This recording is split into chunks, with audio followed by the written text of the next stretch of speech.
지긋지긋한 흔적들이 쓱쓱하고 바라보면 뻔한 흔적 없이 아니 이거 좀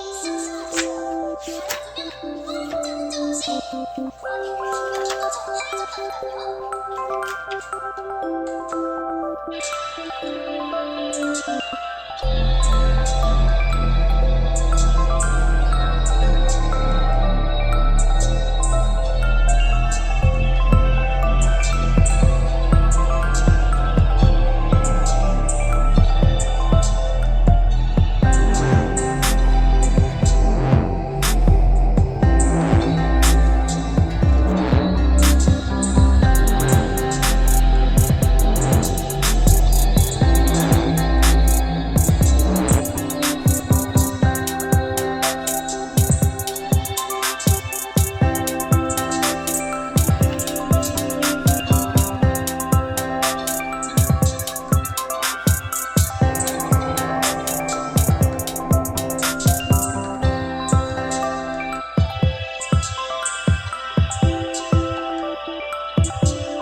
Find a friend you love, and one of those people who, if you called them at 3 o'clock in the morning, you know they'd take your call and you would take theirs.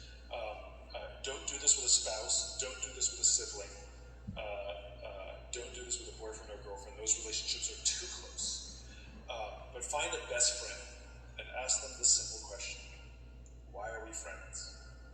And they're going to look at you like you're crazy, because it's very hard for the human brain to put our feelings into words, because the part of the brain that controls our feelings doesn't control language.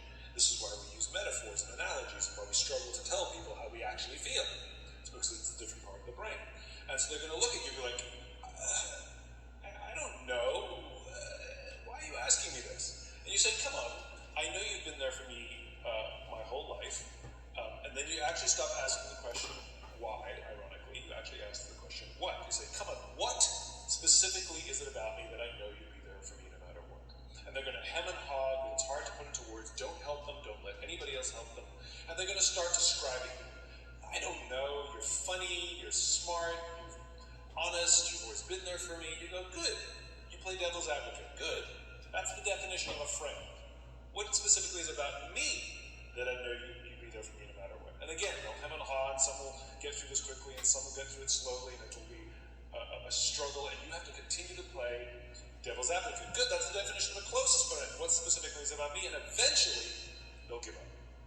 Eventually, they'll stop describing you, and they'll start describing themselves.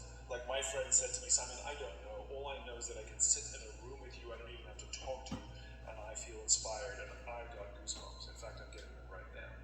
They will put into words the value you have in their life, and you will have the emotional reaction. You'll either well up with tears or you will get goosebumps. This puts you in the ballpark. This is where your why lives. And if you do this with multiple friends, they will say the same kind of thing.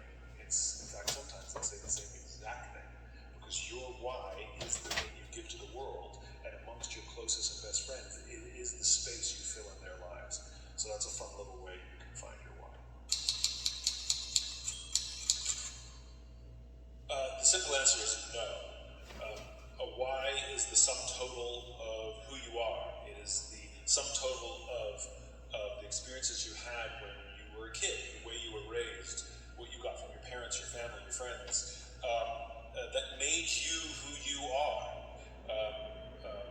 can change the way you navigate the world. You can change what you do, but you can't change who you are.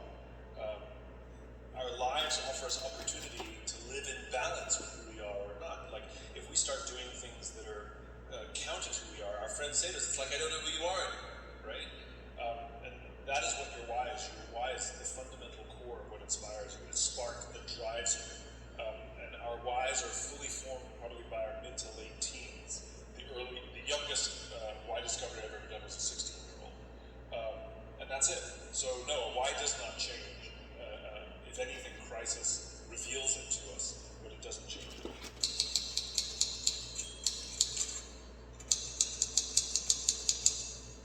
I don't care what someone's motivation is.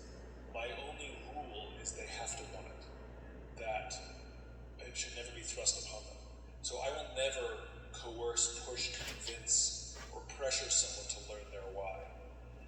They have to decide they want it. It's like the old joke of how many psychiatrists does it take to change a light bulb?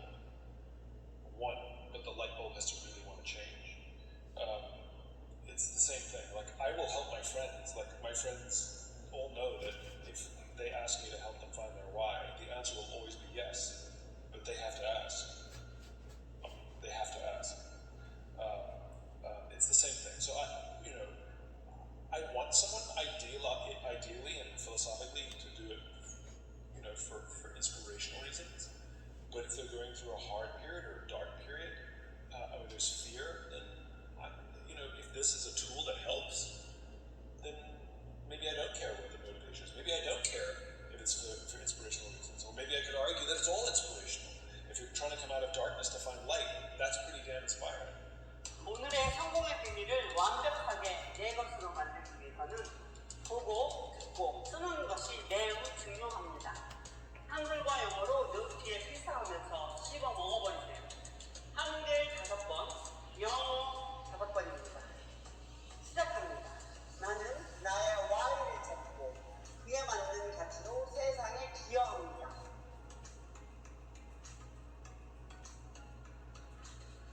I find my why and service the world accordingly.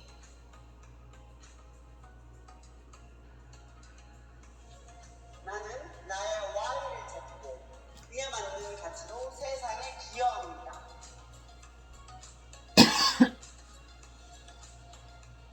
I find my why and service the world accordingly.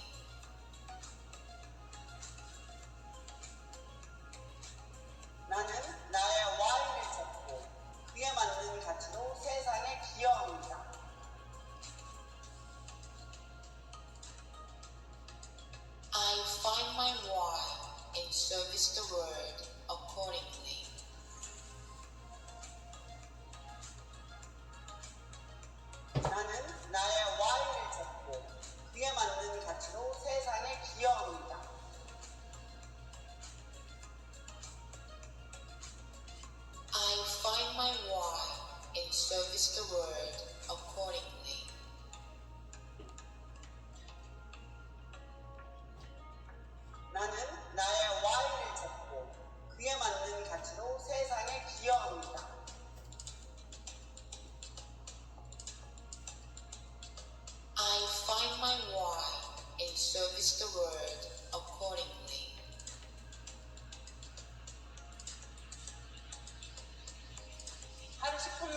Affirmation, 불을 끌어당기는 아침 긍정학원.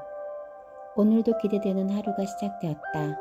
나는 삶의 모든 면에서 풍요롭고 여유롭다. 나는 부유하고 자유롭고 특별하다. 나는 충분히 똑똑하고 충분히 건강하고 충분히 용기 있다. 나는 명확한 꿈과 목표를 가지고 있고 그것이 정확히 언제 어떻게 실현될지를 잘 알고 있다. 돈은 내가 원하는 모든 선한 꿈을 이루기를 돕는다. 돈은 내 인생을 더 좋은 방향으로 이끌고 있다. 나는 불을 통해 내가 원하는 최고의 것을 누릴 것이다. 나는 불을 통해 내가 사랑하는 모든 사람을 얻을 수 있다. 나의 번영이 다른 이들을 더욱더 풍요롭게 할 것이다. 나는 나에게 오는 어마어마한 돈과 풍요를 얼마든지 받아들일 것이다. 나는 이 모든 것을 충분히 받을 만큼 가치 있는 사람이다. 나는 지금 당장 엄청난 행운과 좋은 기회들을 받아들일 준비가 되어 있다. 나는 돈을 모으고 관리하고 사용하고 유지하는 능력이 있으며 그것들을 잘 실행하고 있다. 내가 저축하는 모든 돈들은 나를 위해 더 큰 부와 풍요를 가져다주고 있다. 내가 지출하는 모든 돈들도 더 큰 부와 풍요를 가지고 내게 다시 돌아온다. 돈을 버는 것은 쉽다. 돈을 버는 것은 즐겁다. 나는 돈과 부자들을 축복합니다. 나는 돈과 부자들에게 감사합니다. 나는 돈과 부자들에게 감사합니다. 오늘도 부자들의 좋은 습관들로 하루를 채워가며 감사합니다. 다양한 방법을 통해서 수입이 점점 늘어나는 행복하고 감사합니다. 나의 순 자산이 복리성장하고 기하급수적으로 늘어나고 있음을 감사합니다. 나는 돈도 있고 시간도 있는 시간 부자가 되었습니다. 나는 정신적, 신체적으로 모두 건강한 부자입니다. 나는 성장이 행복 부자입니다.